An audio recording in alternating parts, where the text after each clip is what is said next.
I've been to Iowa and I've attended meetings where he has addressed audiences, and I've never seen someone with more committed volunteers and support that is as endearing as his. I think some of the torpedoes that he's mentioning come from the Republican consultant class, because let's face it, he's running a shoestring campaign and he's not hiring those consultants. So those consultants tend to be very jealous of candidates who break out of the mold, who don't surround themselves with the usual consultants.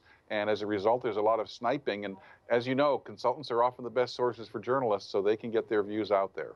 Got about a minute left, and the polls are out there, and it's very interesting what they're showing us about Dr. Carson. You mentioned the volunteers in Iowa and elsewhere. It appears that he has a fairly solid constituency, relatively speaking, given all the folks who want to run this time in the GOP. 40 seconds for your assessment, sir. Well, he has to do extremely well in Iowa, where it's a state that he can meet voters one-on-one. Then he has to be able to quickly pivot and parlay that into strong showings in New Hampshire and in South Carolina and Nevada, the early states.